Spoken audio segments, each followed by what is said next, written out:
My name is David Collins, and I never imagined a simple text from my own daughter would feel like a knife in my chest. We want to spend Christmas quietly with the in-laws, she wrote, after 30 years of me paying her tuition, her wedding, her home. That one sentence erased decades of sacrifice. But what she didn't know was that I had built a new life, a new villa, and a Christmas dinner full of people who valued me for more than my bank account. What happened that night changed everything and proved that respect can't be bought even by blood. Before we begin, I want to ask you, where are you watching from and how old are you? Please subscribe to Family Betrayal Unmasked to hear more powerful stories like this one. The morning began like any other in my quiet villa. Sunlight streamed through the kitchen windows, glinting off the granite countertops as I reached for my coffee mug. I was savoring the peace of retirement, thinking about how this would be my first Christmas in the home I had worked decades to build. Then my phone buzzed. I glanced at the screen expecting something lighthearted from my daughter Brianna. Instead, her message froze me in place. We want to spend Christmas quietly with the in-laws. My chest tightened. I read it twice, then a third time, praying I had misunderstood. But no, there it was, cold and final. In those few words, 30 years of sacrifice were reduced to nothing. I had paid her college tuition when she changed majors 3 times. I had written a check for $45,000 for her wedding, standing proud as she twirled in a gown that cost more than most families' annual income. I had loaned her $80,000 for the down payment on her house, never asking when I'd see it back. Every call, every text from her carried the same hidden meaning: Dad, I need more. And now, after decades of giving, my reward was exclusion. Sit quietly with the in-laws. That was her way of saying my money was welcome, but my presence was not. The bitterness of that realization hit harder than the strongest whiskey. I set my coffee down untouched. For years I had excused her behavior, telling myself she was busy, she was young, she didn't mean to take advantage. But standing in that kitchen phone, still glowing with her rejection, I couldn't ignore the truth any longer.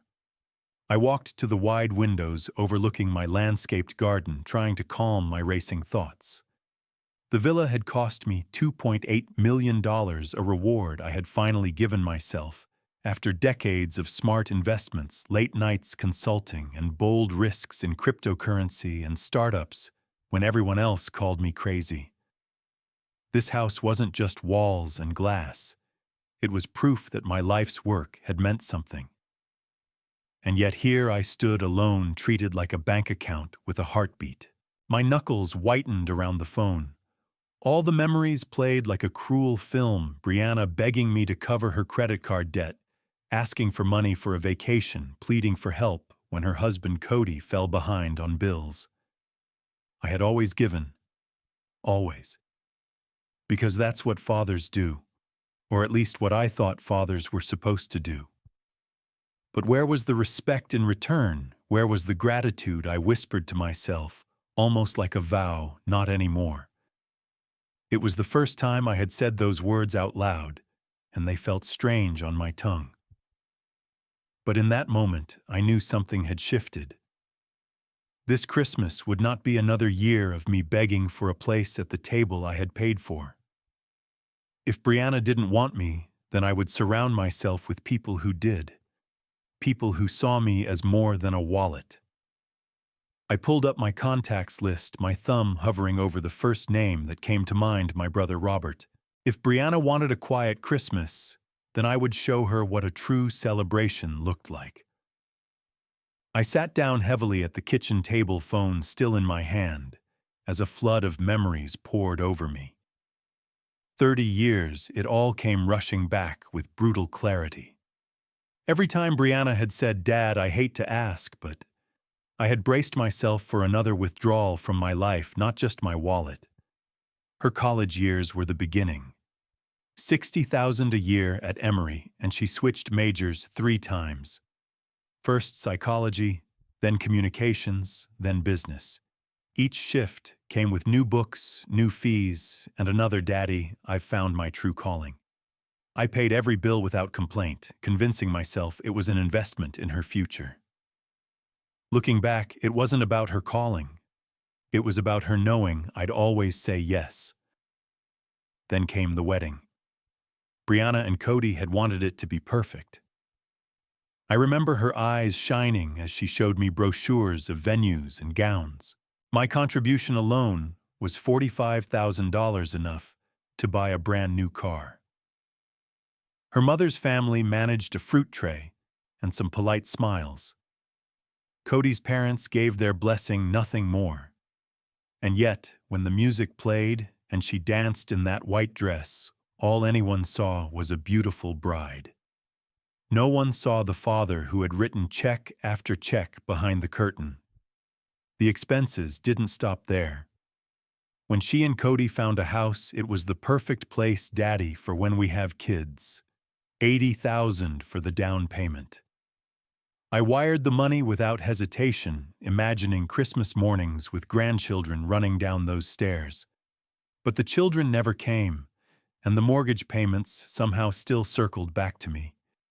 It wasn't just the big things either. It was the constant drip of smaller asks that slowly bled me dry. Car repairs, credit card balances, vacation funds, home renovations. Every time I thought we had reached the end, there was another reason, another plea. And always the same tone, "I hate to bother you, Dad." But she never hated it enough to stop. I realized now that what she had built was not a relationship, but a pattern. A pattern where I provided, and she took without question, without gratitude. And what had I received in return? A text telling me I wasn't welcome for Christmas. My blood pressure rose as the insult settled deeper. I wasn't just excluded. I was erased. I pushed back from the table and stood pacing the floor. The villa echoed around me, elegant and empty. I thought of the grand dining table I had bought, polished wood that could seat 12 comfortably. I had imagined carving the Christmas roast with my family gathered around, laughter filling the high-ceilinged room. Instead, my daughter wanted me silent, tucked away, while she played dutiful wife to her in-laws. That was when the truth crystallized. This wasn't about needing space. It was about control. Brianna wanted me nearby enough to fund her life, but not close enough to share in it. And I couldn't let that stand any longer. I picked up my phone again, scrolling through names that hadn't lit up my screen in years, old friends, business partners, people who had celebrated my successes instead of draining them.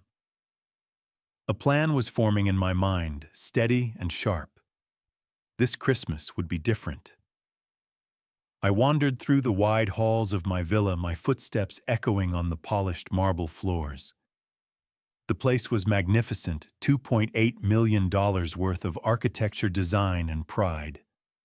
I had bought it only a month earlier, telling myself it was the reward for decades of careful planning, sleepless nights, and risks others were too afraid to take.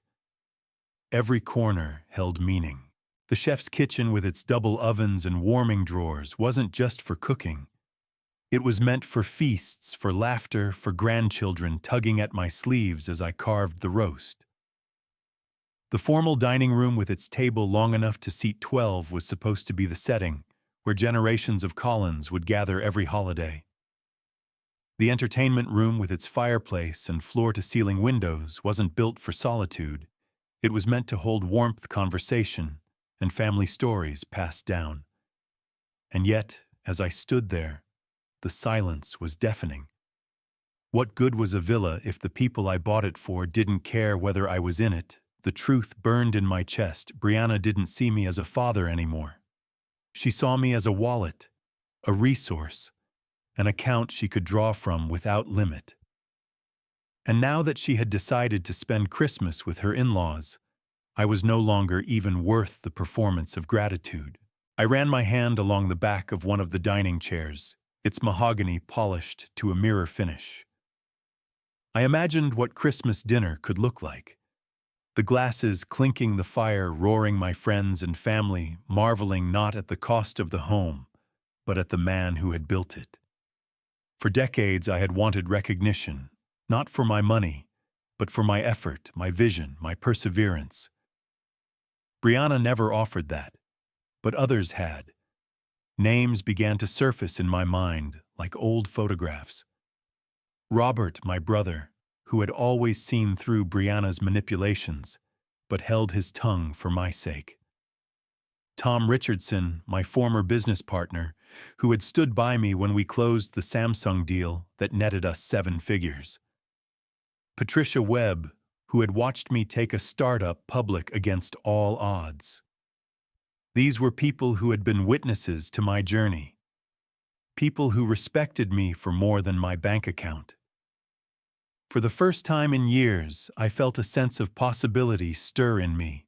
Why should I let my daughter's rejection ruin the holiday I had dreamed of? Why not fill this villa with people who wanted to be here? The thought was so simple, and yet it struck me like lightning.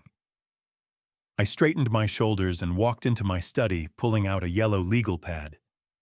The pen moved across the page quickly, almost without thought. Prime rib roasted vegetables, Caesar salad wine from my cellar. Patricia's famous tiramisu if she would agree to bring it. I smiled to myself. This wouldn't be a Christmas of absence. It would be one of presence of the right people. I set the pen down and whispered into the still air. If she doesn't want me, she doesn't deserve me. For the first time that day, I felt at peace. I sat at my desk staring at the legal pad, the beginnings of a Christmas menu scribbled in bold strokes. For years, I had let Brianna dictate the rhythm of every holiday, every family gathering. But now with her message still glowing on my phone, I realized something. This year the decision was mine. And the first person I wanted to share it with was my brother. Robert's number was still at the top of my contacts list. He and I hadn't always agreed on everything, but one thing had remained steady. He never pretended not to see what Brianna was doing. He knew. He had watched me write check after check, swallowing my pride, hoping for gratitude that never came. And though he rarely said anything, I caught the way his jaw would tighten whenever Brianna's name came up. My thumb hovered, then pressed. The phone rang twice before his gravelly voice answered. David. Perfect timing. I was just wondering what the plans were for Christmas. I took a breath, steady and controlled. Robert, change of plans. I'm hosting this year, at the villa. There was silence then, a sharp inhale. The villa, David, are you serious? I thought you were headed to Brianna's. She sent me a message this morning, I said flatly. She and Cody want to spend Christmas quietly with the in-laws. Robert didn't respond immediately. I could almost hear the tension rising on his end of the line. When he finally spoke, his voice was clipped with anger. That ungrateful girl. David, how long are you going to let her treat you like an ATM? My lips pressed into a thin line. Not anymore. Saying it out loud made my chest tighten, but it also felt right, like cutting a rope that had strangled me for years. I'm filling this house with people who actually want to be here. Sarah, too. Can you both come? His reply was immediate. Hell yes, Sarah's been dying to see that place since you bought it. I'll call Mark and Janet, too. Maybe even the Hendersons if they're in town. Do it. I said, my voice firmer than I expected. This isn't just about a dinner, Robert. It's about reclaiming what Christmas is supposed to be. After I hung up, I leaned back in my chair and let the silence wash over me. For the first time, my villa felt alive with possibility. The dining room wasn't an empty set piece anymore. It was waiting for voices, laughter, the clink of glasses raised in real celebration. That night, I picked up the phone again and called Tom Richardson. The moment I mentioned Christmas dinner, his voice lit up with genuine excitement. Then Patricia Webb, who promised to bring her tiramisu. One by one, the calls turned into commitments. By the time I set the phone down, I had 10 guests confirmed. 10 people who valued my presence, not my wallet. 10 people who would walk through those doors, eager to celebrate, not because of what they could take, but because of what they could share. For the first time in decades, I felt anticipation, not dread, for Christmas. The following morning, I woke up with a sense of purpose I hadn't felt in years. For too long, Christmas had been about what Brianna wanted, how much I could give, how much more she could take. But this year, it would be different. This year, the celebration belonged to me. I started early, walking through each room of the villa with fresh eyes. The formal dining table, polished to perfection, needed more than just settings. It needed warmth. I drove into town and ordered floral centerpieces, deep reds and winter greens that would glow under candlelight. Back at home, I set out my best crystal stemware, the collection I had been saving for a special occasion. It struck me how many times I had delayed joy, waiting for Brianna's approval to define when a moment was worthy. Not this time. By mid-afternoon, the catering order was confirmed: prime rib roasted vegetables, twice baked potatoes, Caesar salad. Morton's would deliver, but I insisted on handling the small touches myself. I rolled napkins into silver rings, lit candles along the sideboard, and pulled wine from my cellar, the 2018 Cassis Cabernet, the bottle I had once thought I'd open when Brianna finally showed me gratitude. Now I realized the wine deserved better company. In the living room, I rearranged furniture to create conversation areas. The sectional angled toward the roaring fireplace, extra chairs brought in from the study. I placed logs in the hearth, knowing the crackle of fire would be the heartbeat of the evening. Upstairs, I opened guest bedrooms, laying out fresh linens just in case anyone wanted to stay overnight. For once, I wanted people to feel welcome, not tolerated, not calculated, but truly wanted. As the house transformed, so did I. The bitterness of Brianna's rejection began to fade, replaced by something stronger: anticipation. I could already picture Robert walking through the door with his wide grin, Sarah marveling at the high ceilings, Tom raising a glass with a laugh, Patricia snapping photos for her ever-busy Facebook page. These were people who would look around and say, "David, you did it." And they'd mean it. When the last candle was placed and the final glass polished, I stood in the center of the dining room and let the silence settle. For the first time, the villa didn't feel empty. It felt ready. Alive. That night, as I walked through the garden, the cold December air biting at my face, I thought of Brianna. I remembered teaching her how to ride her bike, running beside her until she found her balance. I remembered her voice at 10 years old, calling me daddy with pure trust. Somewhere along the way, that little girl had been replaced by someone who saw me only as a means to an end. The thought stung, but I knew it was the truth. I looked back at the glowing villa, warm light spilling through the windows. "If she doesn't want to be here," I murmured, "then I'll share this with those who do." For the first time in decades, Christmas was mine again. The doorbell chimed at exactly 6 o'clock, and for a moment I froze in the foyer. It had been years since I felt this kind of nervous anticipation, like a boy waiting for his date to arrive, not a 63-year-old man welcoming friends into his home. I smoothed my shirt, straightened my shoulders, and opened the heavy oak door. There they were, Robert and his wife Sarah, standing in the cool December air. Robert's grin was wide, a bottle of wine in one hand, while Sarah held a covered dish with a flourish. "Merry Christmas, big brother Robert," said his voice, booming with warmth.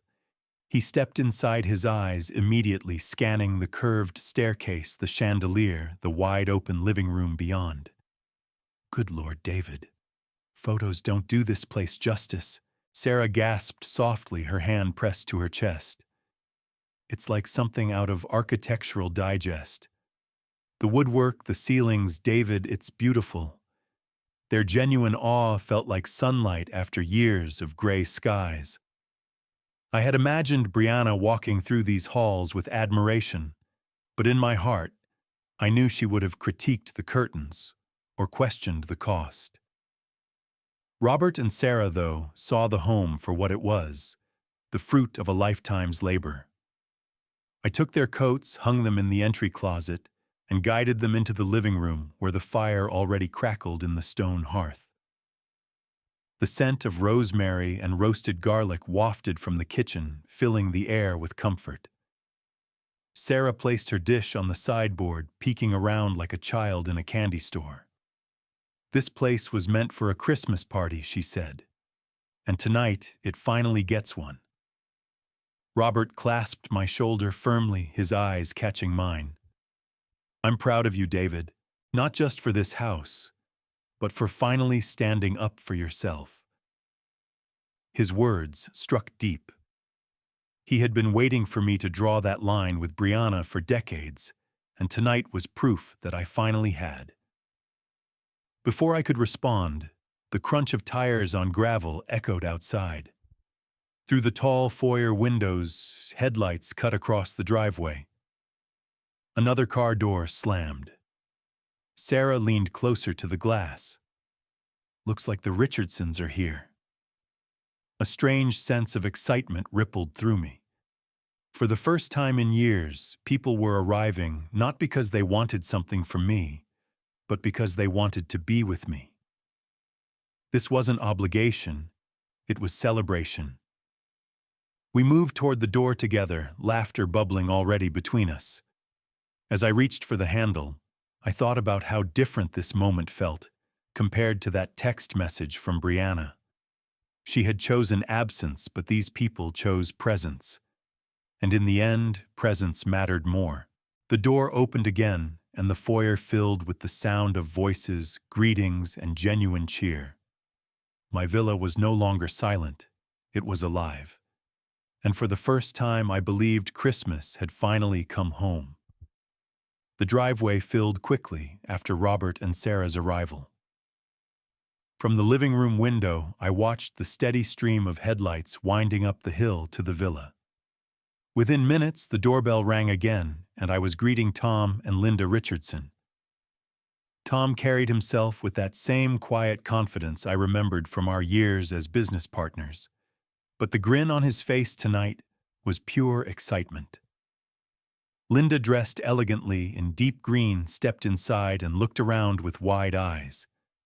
"David, this is magnificent," she said, turning in a slow circle beneath the chandelier.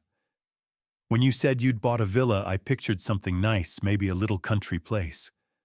But this—" She trailed off, shaking her head with admiration. Tom clapped me on the back with a laugh. "You've outdone yourself, old friend. And it's about time you let people celebrate you for once." Their words landed differently than anything Brianna had ever said. She would have eyed the chandelier and asked what it cost, or hinted that her kitchen needed remodeling. Tom and Linda only saw accomplishment, and their pride was genuine. I led them into the living room, where Robert was already pouring wine, and the conversation flowed easily, laughter rising above the soft jazz playing from the sound system. Soon after, Mark and Janet Henderson arrived, stepping out of their Mercedes with a wrapped gift in hand. Mark's eyes swept over the exterior before he even crossed the threshold. "All those years of smart investing finally paid off, didn't they?" he said warmly. Inside, he studied the millwork and the custom-built shelves with a craftsman's appreciation. "You've made it, David, and you deserve every bit of it." As the guests trickled in, I noticed something remarkable. There was no awkwardness, no tension. People greeted one another like old friends, even if they hadn't met before, bound together by one thing: respect. These were individuals who had known me in different chapters of my life, but tonight they were united in celebrating not my money, not my usefulness, but me.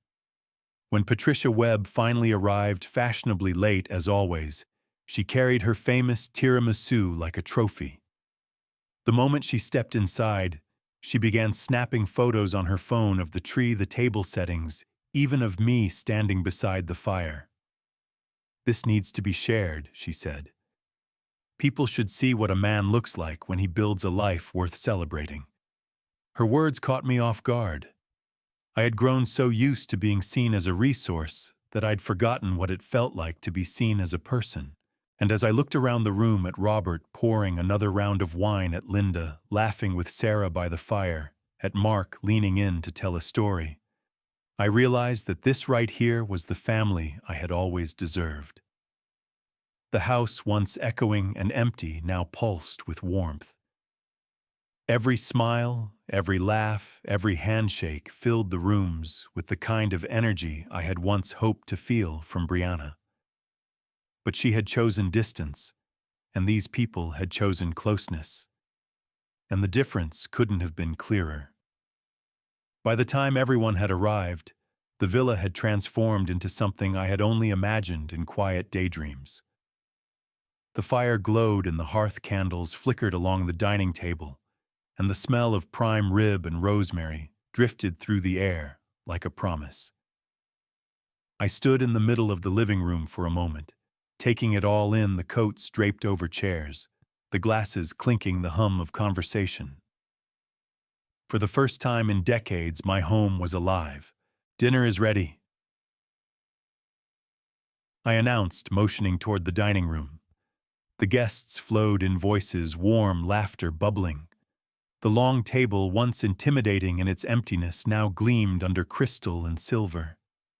I watched as each person found a seat, their faces alight with genuine happiness to be here. Not because of what they could take, but because they wanted to share. As we passed dishes and filled plates, the conversation naturally turned to the past. Tom raised his glass toward me, his eyes glinting. "Do you all remember when David first told us about investing in Bitcoin?" Linda laughed immediately. "I thought he'd lost his mind. I told Tom we should follow his lead, but he was too scared." "Best decision you ever ignored me on," Tom admitted with a chuckle. Look where it got him. The table erupted in laughter, and I felt something stir deep in my chest, recognition, respect.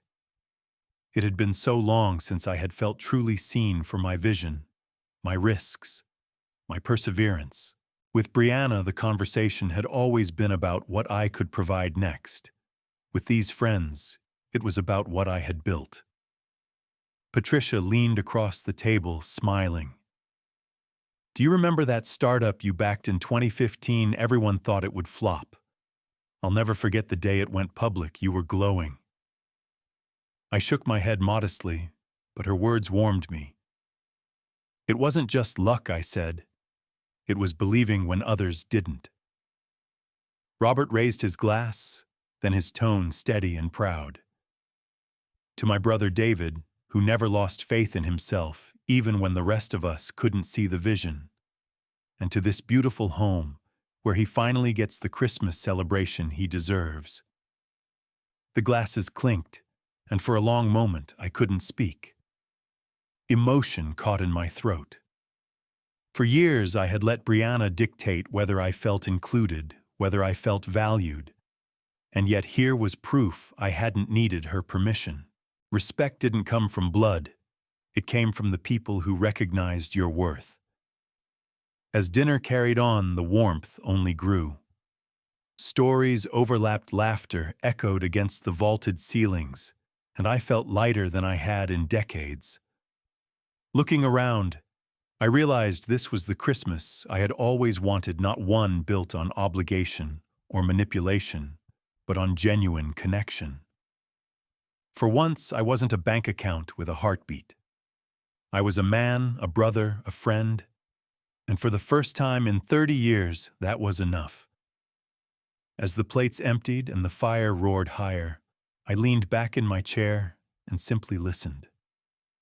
The room was alive with voices weaving stories and laughter that overlapped like music. I studied each face, Robert leaning forward with his trademark grin, Tom gesturing broadly as he recounted an old deal gone sideways, Patricia snapping candid photos of the table glowing in candlelight. This was what I had always imagined family looked like. Not the forced gatherings where every smile from Brianna hid a new request, but honest companionship where presence itself was the gift. For years, I thought blood alone created family. But tonight proved otherwise. Family was respect. Family was appreciation. Family was people who wanted you, not what you had. Robert caught me staring at the table, and he raised an eyebrow. "What's on your mind, David?" I cleared my throat, suddenly aware of the emotion rising in me. I don't think I realized until now how much I've been missing this. I thought I had to beg for a seat at my own family's table when all along I could have just built my own. Linda reached across the table, her hand resting briefly on mine. "You've spent your life giving, David. Don't you think it's time you let yourself receive?" Her words sank deep. How many years had I bent under the weight of obligation, telling myself that one more check, one more loan, one more bailout would finally earn Brianna's gratitude? And how many times had I been proven wrong? Patricia, who had been unusually quiet for a moment, spoke next. "The hardest part is realizing that love doesn't mean enabling. Sometimes the most loving thing you can do is say no." Mark Henderson nodded, his expression grave. "My father used to tell me respect isn't inherited, it's earned. That applies to children just as much as anyone else. A last name doesn't give anyone the right to treat you like less than a man." I felt something loosen in my chest, a weight I hadn't known I was still carrying. These weren't empty platitudes. These were people who had watched me bend for 30 years. People who had seen the pattern long before I dared admit it. Their validation wasn't just comfort. It was clarity. "I've been afraid of losing her," I admitted quietly. "Afraid that if I stopped giving, I'd lose my daughter altogether." Robert's voice was steady. "David, you can't lose what you never truly had. She hasn't been acting like a daughter for years. Tonight you proved you don't need to buy love to have it. Look around this table, you're surrounded by people who already give it freely." I looked around, and my throat tightened again. They were right. For the first time in decades, I wasn't waiting for Brianna's approval to feel like I belonged. I belonged here now in this room. As laughter rose again, I raised my glass quietly to myself. Tonight I had learned the most important lesson of my life: respect isn't given by blood. It's chosen by love. The evening had reached its peak. Glasses clinked as Robert made another toast. The firelight flickered across smiling faces, and Patricia's camera clicked in the background. For the first time in decades, I felt truly at ease. The air hummed with warmth, conversation, and the comfort of belonging. I was halfway through a story about my first consulting contract when I felt my phone buzzing against my leg. At first, I ignored it. Tonight was about celebration, not distraction. But the buzzing didn't stop. Finally, I slipped the phone from my pocket under the table. The screen lit up with a name that made my stomach clench: Brianna. The laughter around me faded as the weight of her name pressed down. I didn't answer. Instead, I glanced at the notifications piling up: missed calls, text messages. Then one came through that froze me in place. "What the hell is this? Patricia Webb just posted pictures of your party. At your house. Without me." My chest tightened. So that was it. Brianna had seen the photos. She knew. I excused myself quietly and stepped into my study, closing the heavy door behind me. The muffled sound of laughter and clinking glasses seeped through the walls. But in here, the air was thick and heavy. I answered at last. "Hello, Brianna." Her voice exploded through the line. What the hell is going on? You throw a party and don't invite your own daughter. I leaned against the desk, my grip tightening on the phone. You told me you wanted a quiet Christmas with the in-laws. I respected that. That's not what I meant, she snapped. You knew what I meant, Brianna. I said evenly, your message was clear. You wanted space, so I gave you space. There was a pause, then her voice dropped to something colder. Where did this house even come from? How can you afford this? You never told me you bought a villa. Ah, there it was. The real issue. Not the dinner, not the photos, the money. I don't owe you a financial report, I said, my tone firmer now. This house is the result of 30 years of hard work. My investments, my risks, my reward. You're being spiteful, she hissed.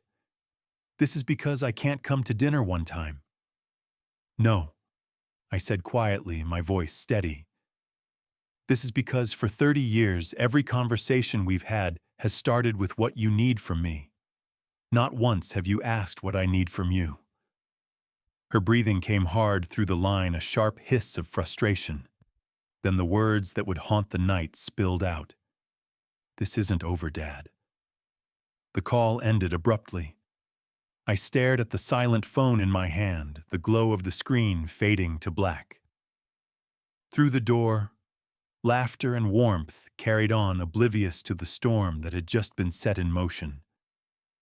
I slipped the phone back into my pocket and whispered to myself, then let it begin. I walked back into the living room, forcing a smile, but Robert caught my expression instantly. He'd known me too long to miss the tightness in my jaw or the way I avoided eye contact. She called, didn't she? He murmured, pulling me slightly aside. I nodded. She saw Patricia's photos online. She's furious, demanding to know where the villa came from. Robert's lips pressed into a hard line. Of course she did. This isn't about Christmas, David. It's about losing her grip on you. I wanted to argue, to cling to the hope that maybe my daughter's outrage came from hurt rather than greed, but I couldn't. Deep down, I knew Robert was right. For 30 years, Brianna's lifeline had been my willingness to say yes. Tonight, for the first time, I had told her no, and she didn't know how to live in that world. I tried to shake it off, to rejoin the conversation, but the weight of her last words clung to me. This isn't over, Dad. It echoed like a warning bell even as laughter swirled around me. Patricia raised her glass across the table. David, you've given us a night to remember. This, she gestured around the room, is what the holidays should feel like. I thanked her, but the praise slid off me like water. My mind replayed Brianna's voice, sharp and accusatory, the way she spat out questions about money as though my success was a crime. Half an hour later, I stepped outside to the terrace to clear my head. The December night air was sharp, stinging my lungs. For a moment, I let the cold silence wash over me until headlights swept across the driveway. My stomach dropped. 2 car doors slammed. The sound wasn't casual, it was deliberate, heavy. Footsteps crunched across the gravel, faster, angrier than any polite guests would be. David Roberts' voice came from behind me. He'd followed me out. His eyes tracked the approaching shadows and his shoulders squared. She's here, isn't she? I didn't answer, but we both knew. Then came the pounding. Not the polite ring of a bell, but fists hammering against the oak door with such force the frame shuddered. Inside, conversations stopped mid-sentence. Wine glasses froze halfway to lips. Open this door right now. Brianna's voice sliced through the night air. High, furious, desperate. Gasps rose from the guests. Sarah set her glass down with trembling hands. Tom muttered something under his breath, shaking his head. Patricia glanced at me, her phone already in hand, recording instinctively, as if she knew history was about to happen. I raised my hand to calm them and walked toward the door. Brianna, I called through the wood, keeping my tone steady, measured. Lower your voice. We can talk about this calmly. Don't tell me what to do. She screamed, the sound raw, unhinged. You can't just cut me out because you're having some kind of midlife crisis. Behind me. The faces of my guests reflected shock, anger, and sympathy all at once. What had begun as the most peaceful Christmas I'd ever known was about to unravel. And I realized with a hollow certainty that the storm I had tried to avoid my whole life had finally arrived on my doorstep. The lock clicked beneath my hand, and before I could even turn the handle fully, the door slammed open with such force it banged against the wall. Brianna stormed in like a hurricane, Cody trailing helplessly behind her. Her eyes darted around the room, scanning the table, the firelight, the faces of my guests. Her cheeks flushed red, her finger shaking as she pointed at me. "How dare you!" she shrieked. "How dare you throw a party and exclude your own daughter?" The room froze. 10 pairs of eyes shifted between us, the festive warmth evaporating in an instant. The only sound was the mantel clock ticking steadily, indifferent to the chaos unfolding. "Brianna," I said firmly, though my voice trembled at the edges, "you're making a scene." "I don't care." She snapped, her gaze sweeping across the polished wood, the crystal glasses, the chandelier overhead. "Where did all this come from? How long have you been hiding this from me?" Patricia stepped forward, phone still in her hand. "Excuse me, but this is a private dinner party. You're being incredibly rude." Brianna spun toward her, fury flashing. You're the one posting pictures on Facebook. This is all your fault." Patricia's tone was calm, unshaken. "I posted photos of a lovely evening with friends. Nothing inappropriate about that. It was inappropriate because I wasn't invited." Brianna shot back, her voice cracking. "You declined," I said evenly, my patience thinning. "In writing, that's not what I meant, and you know it." She whirled again, gesturing wildly at the guests. "You people think you know him. He's been hiding money, living some double life behind my back." Tom Richardson's voice cut through sharp as a blade. "Ma'am, this is unacceptable behavior. You are embarrassing yourself. Don't you dare tell me what's acceptable," she screamed, spinning on him. "This is between me and my father." "Not anymore." Robert's voice thundered from across the room. His eyes were cold, his stance protective. "You barged in here and made it everyone's business." Cody finally spoke, his tone soft, almost pleading. "Maybe we should just go home." "Bree, shut up, Cody," she snapped, silencing him with a glare that left him shrinking against the doorway. I stepped forward, then my voice quiet, but carrying through the stunned silence. "Brianna, this is not the time or the place. You're humiliating yourself." Her jaw tightened. She yanked her phone from her pocket and tapped furiously. "If you won't listen to reason, maybe the police will. Let's see what they think about elder abuse." The words hit the room like a thunderclap. Gasps rippled around the table. Sarah's hand flew to her mouth. Mark muttered, "Unbelievable." I felt the air grow heavy, the weight of 30 years pressing against me. My daughter, the child I had carried on my shoulders, the young woman I had walked down the aisle, was standing in my home, weaponizing the law against me because she couldn't control me anymore. And in that moment, as her finger hovered over the call button, I realized there was no going back. The shrill sound of Brianna's voice carried through the villa as she pressed her phone to her ear. "Yes, I'd like to report a disturbance." She said, her eyes locked on me as though daring me to stop her. "My father is hosting a loud party and I'm being harassed in his home." The words sliced through me, harassed in my own house. Around me, my guests shifted uncomfortably, disbelief etched across their faces. Patricia lowered her phone, muttering under her breath, "She's actually doing it." I stood rooted to the floor, anger and sorrow swirling together until Robert's hand landed on my shoulder. "Let her dig her hole," he whispered. "The truth will hold." 20 minutes later, the sound of sirens pierced the quiet night. Red and blue lights flashed across the wide windows, painting the walls in jolting color. Gasps and murmurs filled the room. I took a deep breath, squared my shoulders, and walked to the door. Two officers approached, one older, his hair peppered with gray, the other younger, tablet in hand. The senior officer introduced himself with a steady voice. "Good evening. We received a complaint about excessive noise and possible domestic disturbance." Before I could answer, Brianna surged forward, pointing at me with a trembling finger. "Yes, thank you for coming. He's hosting some kind of raucous party. He excluded me from family events. And this is elder abuse."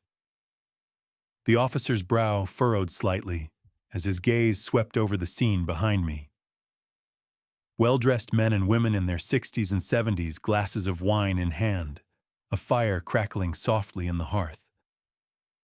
Hardly the image of a raucous disturbance. "Sir," he asked, turning to me, "is this your residence?" "Yes, officer," I said calmly. "My name is David Collins. This is my home. I'm hosting a Christmas dinner with friends and family. 10 guests total." The younger officer tilted his head, listening for noise. "Honestly, I can barely hear conversation from outside." "Doesn't seem excessive." Brianna's voice rose to a shrill pitch. It was louder earlier. "They're harassing me. This is abuse, ma'am," the older officer said evenly. "What's your relationship to the homeowner?" "I'm his daughter," she snapped. "And he's been hiding money, excluding me, and manipulating the family." A murmur spread through the room. Patricia stepped forward, holding up her phone. "Officers, if it helps, I posted photos of tonight's dinner. It's been nothing but calm conversation and food." Robert moved closer, his voice firm. "She declined his invitation in writing this morning. I have the text message right here." He held up his phone, showing the officers the evidence. The officers exchanged a long glance. The younger one sighed softly. "Ma'am, filing false reports is a serious matter. From what we see, there's no disturbance, no abuse, and no violation of law." Brianna's face drained of color. "You don't understand, he's cutting me out." The older officer straightened, his tone final. "That's not a police matter, ma'am. We suggest you leave peacefully." The silence that followed was heavier than any siren. For the first time, the power was no longer in Brianna's hands. It was in mine. The words from the officer landed like a gavel striking wood. "That's not a police matter, ma'am. We suggest you leave peacefully." For a moment, the room was silent, save for the faint crackle of the fire. Brianna stood in the center of it all, her phone still clutched in her hand, her face pale with humiliation. "You don't get it," she stammered, her voice trembling now. "He's been hiding money. He's been keeping secrets from me. That's abuse." The older officer's expression didn't change. "Ma'am, financial disagreements between family members aren't criminal matters, and there's no evidence of abuse here. I see a father hosting a holiday dinner in his own home." Robert stepped forward, his voice steady and cold. "And I see a daughter who has spent 30 years draining him dry, only to call the police when he finally stood up for himself." Gasps rippled around the table. Mark Henderson shook his head in disgust. "Unbelievable," he muttered. "Calling law enforcement because you weren't the center of attention." Brianna's eyes darted around, searching desperately for support. "You don't understand our relationship," she said, her voice rising again. "You don't know what it's been like." Patricia's laugh cut through like glass. "Oh, we've known Brianna. We've watched you take from him for years. Tonight just exposed it to the world." Even Cody, standing off to the side like a man wishing he could disappear, finally spoke. Bree, maybe we should just go home. This isn't don't you dare, she snapped, her voice breaking.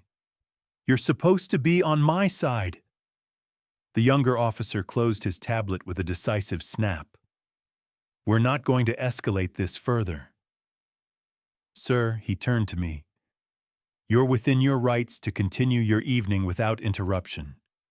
Ma'am, if you don't leave now, you risk being cited for filing a false complaint. The balance of power shifted palpably in the room. For the first time, Brianna wasn't in control. Her threats, her accusations, her years of manipulation, all of it crumbled in the face of calm truth. I felt a steadiness rise in me, stronger than the anger, stronger than the shame. Brianna, I said quietly, you've humiliated yourself enough tonight. This isn't about Christmas. This is about you not getting your way. But I won't let you treat me like a bank account with a heartbeat anymore. Her lips parted, but no words came. The officers waited by the door, their expressions firm. Behind me, my guests watched, not with pity, but with something closer to pride. Finally, Brianna dropped her phone to her side, her shoulders slumping. This isn't over, she whispered, but the conviction in her voice had vanished. The officers escorted her and Cody outside, their footsteps echoing against the marble floor. When the heavy oak door closed again, I exhaled a breath I hadn't realized I was holding. The silence lasted only a moment before Robert raised his glass. To finally seeing the truth, he said. And for the first time, everyone toasted, not just to Christmas, but to me. I thought the storm had passed when the officers closed the door behind Brianna and Cody. My guests tried to settle back into conversation, though the tension still clung to the air like smoke. I poured myself a glass of wine, telling myself it was over. But I should have known my daughter wasn't finished. Moments later, the pounding resumed. The same violent hammering that rattled the frame earlier shook the oak door once more. My guests stiffened, and Robert rose instantly. She's back, he muttered. I opened the door only halfway this time, determined not to give her the stage. But Brianna forced her way through her heels, clattering against the marble floor, as Cody trailed behind, his expression a mask of defeat. She planted herself in the center of the living room, her voice carrying over the stunned silence. Everyone here needs to know the truth. My father has been hiding millions from me, millions that belong to this family. He's been living a double life, and you're all too blind to see it. Patricia set her wine glass down with deliberate calm. Brianna, stop embarrassing yourself. We've known David's history for decades. His investments, his successes. They're no secret. Mark Henderson added, his tone sharp. I remember when he bought Bitcoin in 2011. We all thought he was crazy. Turns out he was just smarter than the rest of us. You don't understand, Brianna shouted, her voice cracking. He never told me. He never shared it with me. Robert's voice boomed. He doesn't owe you a financial report, Brianna. He owes you nothing but the love of a father, and you've trampled even that. Cody shifted uncomfortably, finally finding his voice. She's right, Bree. He doesn't owe us anything. Brianna turned on him, betrayal etched into her face. Even you're taking his side too. Cody lowered his gaze. No, I'm just acknowledging reality. We've used him, Bree. Everyone here knows it. The weight of his words hit her harder than any scolding could. For a moment, her bravado faltered, her eyes darting around the room, searching for sympathy. But none came. The silence of my guests was louder than any accusation. I stepped forward, my heart pounding, but my voice steady. Brianna, I love you. I always will. But I will not let you treat me like this anymore. 30 years of giving, of sacrifice, of being nothing but an ATM, it ends tonight. Her eyes widened, disbelief flooding her face. You can't mean that. I've never meant anything more in my life, I replied. I walked to the door and opened it wide, the cold December air rushing in. Leave my home, now. Tears welled in her eyes, but even they felt rehearsed, calculated. You'll regret this, Dad. One day you'll regret cutting out your own daughter. I shook my head. The only regret I have is not doing it sooner. Cody touched her arm gently. Come on, Bree. And this time she didn't fight him. The door closed with a decisive click, and I turned back to see my guests watching me with something I hadn't felt in years, admiration. Robert raised his glass once more. To dignity, he said. This time the toast was louder, stronger, and entirely mine. When the echo of the door finally faded, the villa seemed to exhale with me. For 30 years, my shoulders had carried a burden I couldn't name, a mixture of guilt, obligation, and fear of losing my daughter if I ever said no. Tonight, as the door closed behind her, that weight slipped away like a cloak I'd been forced to wear for too long. I lingered in the foyer for a moment, my hand still on the cold brass handle. Behind me, the murmur of voices returned, tentative at first, then stronger, until laughter began to bubble again. It wasn't forced. Laughter meant to paper over awkwardness. It was relief, solidarity. My friends had witnessed the storm, seen the truth laid bare, and they chose to stand with me. Robert came to my side, his presence steady. How do you feel? He asked quietly. I searched for the right word. Free, I said at last. The answer surprised even me. Not angry, not broken, free. He nodded knowingly, squeezing my shoulder. I've been waiting 30 years to hear you say that. We returned to the living room together. Patricia raised her glass. To David for showing us all what courage looks like, she declared. One by one, glasses lifted, and the warmth that spread through me had nothing to do with wine. It was validation, not of my wealth, but of my worth. For decades, I had told myself that keeping Brianna close was worth the cost, that one day she would see my sacrifices and repay them with love. But tonight proved that day would never come. Love built on conditions wasn't love at all, and by letting go of the illusion, I had gained something far greater: peace. As the evening wore on, the atmosphere shifted. Conversations flowed easily again, lighter now, as if the house itself had been cleansed of the tension that Brianna carried like a storm cloud. Linda leaned across the table with a gentle smile. David, you don't realize how many of us have wanted to tell you this for years. You deserved better. You always did. Her words struck deep, but not with pain, with clarity. I had surrounded myself with people who saw me, who valued me, while clinging to the one person who never did. It was like watering a dead tree while ignoring the garden that thrived just outside. Near midnight, when most of the guests had gone, Robert lingered by the fire with me. You're not losing a daughter, David, he said softly. You're gaining your life back. I looked into the flames, feeling the truth of his words. The guilt that used to grip me at the thought of cutting Brianna off was gone. In its place was resolve. Tonight had been messy, painful, but necessary. I had chosen dignity over manipulation, respect over obligation, and for the first time in decades, I believed I had chosen right. After the last plates were cleared and the fire dimmed to glowing embers, I found myself surrounded not by silence, but by companionship. A few of my closest friends lingered, unwilling to let the night end just yet. Their presence felt like a shield, a reminder that I wasn't alone in this battle. Tom leaned back in his chair, swirling the last of his Cabernet. David, he said, what your daughter pulled tonight, that wasn't about you. That was about losing control over you.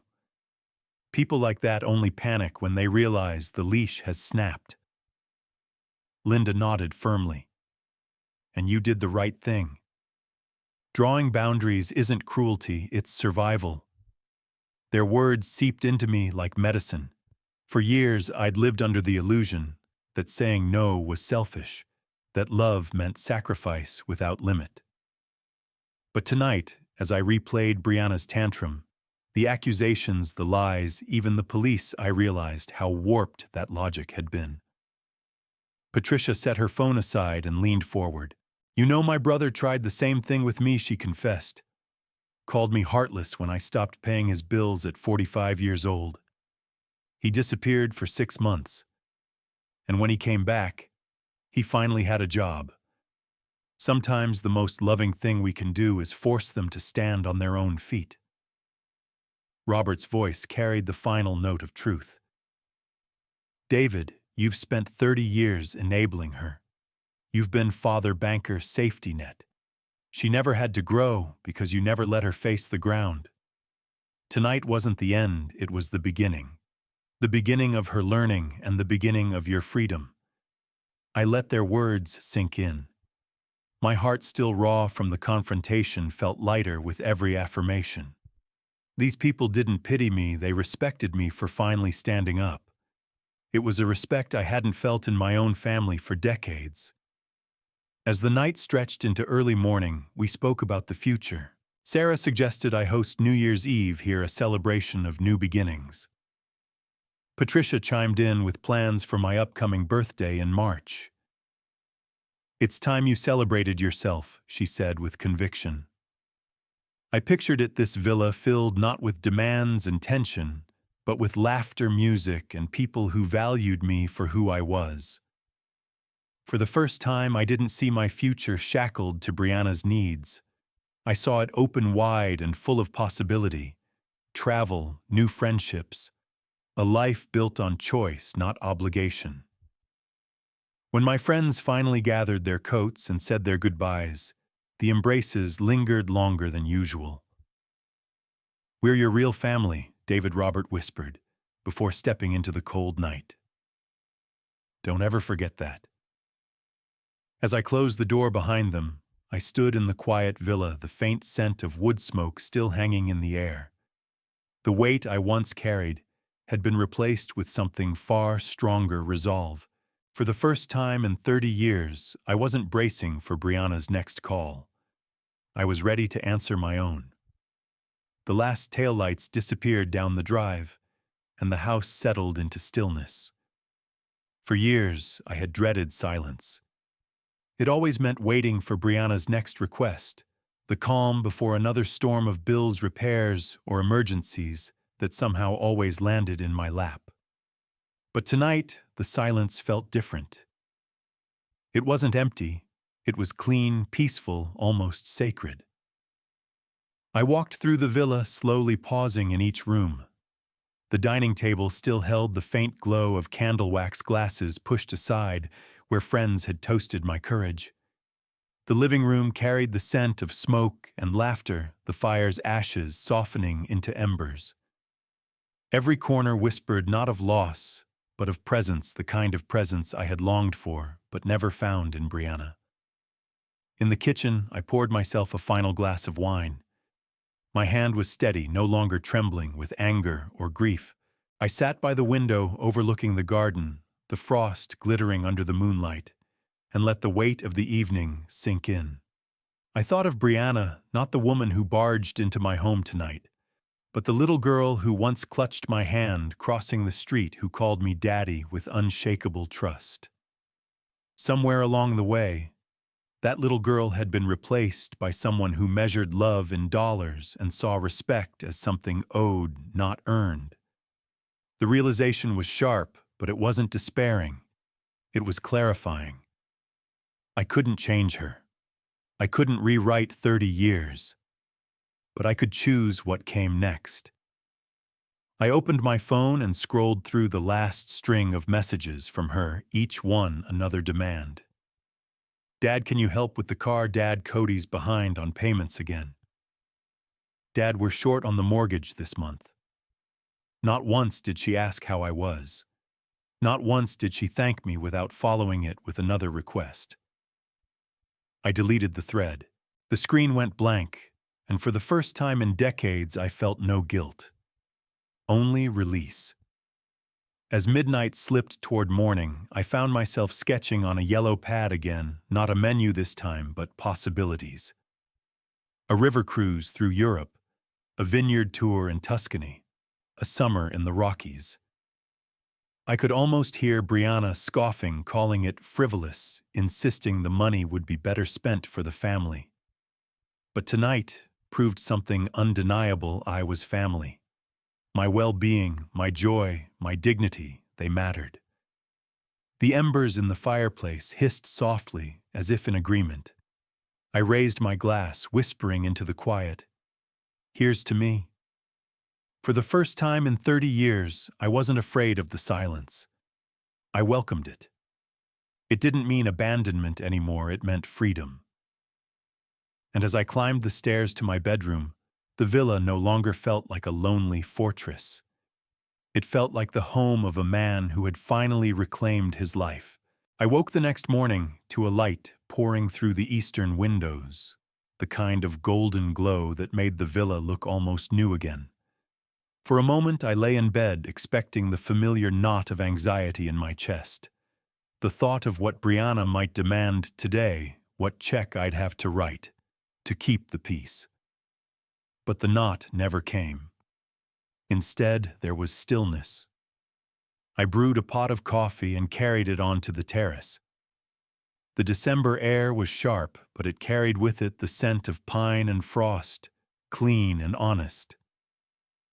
I sipped slowly, watching the steam curl upward, and realized I hadn't felt this kind of calm in years. The silence wasn't loneliness, it was freedom. For decades I had shelved dreams, telling myself I'd get to them after Brianna was settled. But she never settled. There was always another crisis, another debt, another problem to fix. I had buried my own desires under her endless needs. Now, for the first time, those dreams crept back into the light.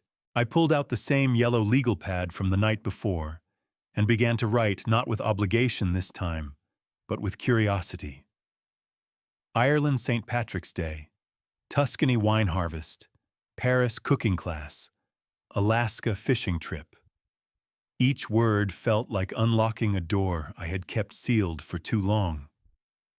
I imagined myself walking cobbled streets in Europe, not worrying about whether my phone would buzz with another desperate request.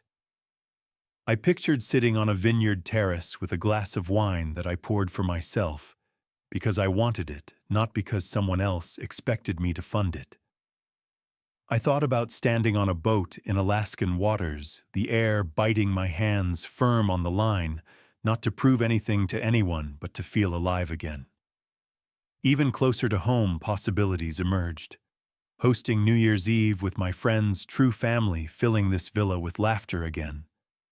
Celebrating my birthday in March without the looming dread of what Brianna might demand. Small things, perhaps, but mine. For years, I had been told my role was to give, to provide, to endure. But as I stood on that terrace, the sun painting the sky in colors I hadn't noticed in too long, I realized something simple and profound. I had earned the right to live my own life. Robert's words from the night before echoed in my mind. "You're not losing a daughter, David. You're gaining your life back." I smiled, setting the pad aside and lifting my cup in a quiet toast to the horizon. "To the years I still have," I whispered. The bitterness that once consumed me had been replaced by something lighter, steadier hope. Not the naive hope that Brianna might change, but the grounded hope that I could. And for the first time in 30 years, that was enough. That evening, I walked the villa's halls once more, but this time my steps were different. They weren't weighed down with doubt or heavy with guilt. They were steady, purposeful, almost light. For so many years, I had wandered through life, as if on borrowed time, my joy postponed, until Brianna's next crisis passed. But tonight, the rooms didn't echo with obligation, they hummed with possibility. I paused at the grand dining table, still carrying the faint scent of roasted garlic and red wine. I ran my hand across its polished surface and thought of the laughter that had filled it the night before. Not forced laughter, not careful conversation to avoid another flare of entitlement, but genuine joy. The villa had been baptized in warmth, and I realized I wanted more nights like that, nights where I wasn't bracing for the next demand.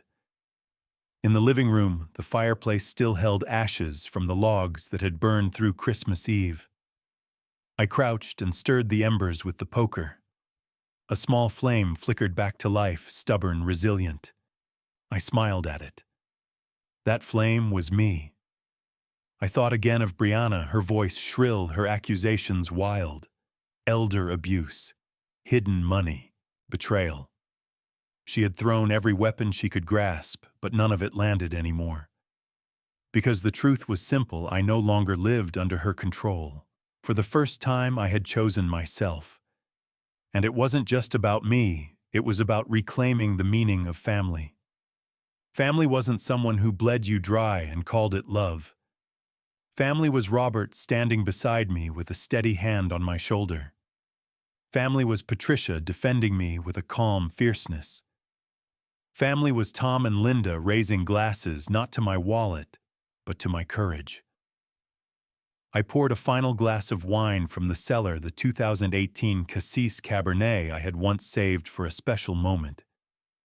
Tonight I realized every day I chose myself could be special. I carried the glass out onto the terrace. The night air was crisp, the stars scattered across the sky like diamonds. As I stood there, I felt something lift inside me, 30 years of guilt, of obligation, of bending until I nearly broke. Gone.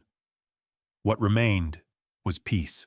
Not the fragile peace of compromise, but the solid peace of a man who finally knew his worth. I raised my glass to the night. To freedom, I whispered. To dignity. To the years ahead.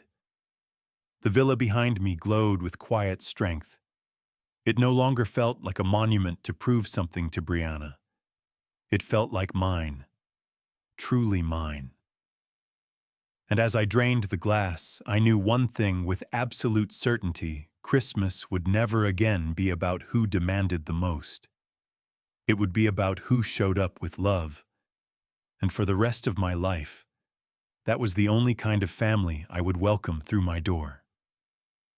Looking back, I realized the greatest gift I ever gave myself wasn't the villa or the investments that built it. It was the courage to say no. For 30 years, I believed love meant endless sacrifice, that if I kept giving, my daughter would one day see my worth. But that day never came. Instead, I discovered that love without respect is nothing but exploitation. Christmas taught me something this year. Family isn't defined by blood alone. Family is the circle of people who celebrate you, who lift you up, who walk through your doors, not because of what you provide, but because of who you are. When I finally drew the line with Brianna, I thought I might lose everything.